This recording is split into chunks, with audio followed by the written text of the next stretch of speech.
खेळ आणि सगळ्या उपक्रमामध्ये सहभाग हा सातत्यानं पहिल्यापासून त्यांनी त्यांचं कामकाज करत असताना ते जपलेला एक स्वभाव.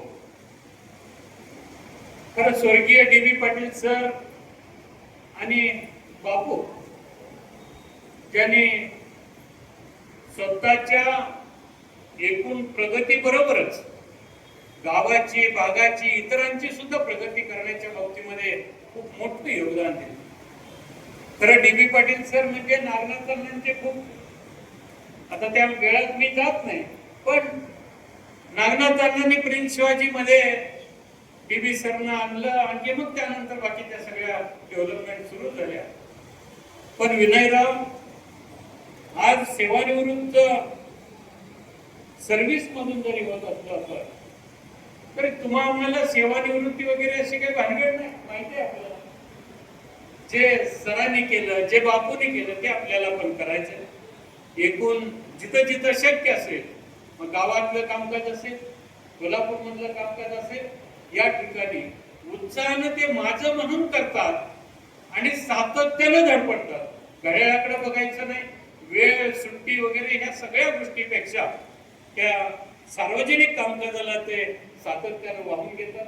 सुदैवानं त्यांच्या कुटुंबाच्या पुन्हाही बापूंची पुण्याई असेल, त्यामधून मुलगा डॉक्टर झाला, उभं करायला पप्पांचा कार्यक्रम बघायचा उभं राहून. ओके, कन्या सुद्धा चांगली उच्च विद्याविभूषित आहे, ती सर्व्हिस मध्ये बाहेर आहे. आता एकूणच त्या सगळ्या कामकाजाच्या निमित्तानं नोकरीमध्ये जरी ते सेवानिवृत्ती 31 मेला होतात, पण बाकीच्या कामकाजामध्ये ते निश्चित सहभागी राहतील. आज एकूण सर्वच क्षेत्रामध्ये खूप आव्हान आहे.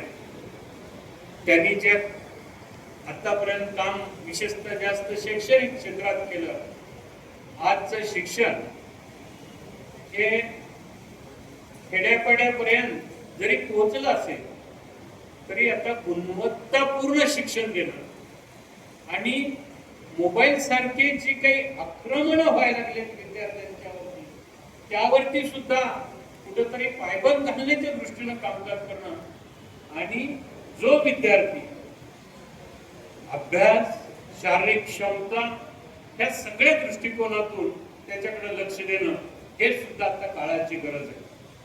खरं भरती आणखी ते खरं साहेब बोलतीलच. मगाशी मला वाटतं आमच्या मित्रांनी थोडं शैक्षणिक भरतीच्या संदर्भामध्ये थोडं सांगितलं, पण आता ग्रांटेबलवरच्या भरतीच्या संदर्भातले दिवसेंदिवस अडचणी त्या वाढत आहेत. आमचे साळुंके सर कधी येऊन बसलेत काय मी बघितलं नाही, पण माझे आमदार गगनराव साळुंके सर पण इथं आल्यात. तर आज त्यांची पिशवी नाही, पण सातत्यानं शिक्षकांच्या प्रश्नांच्या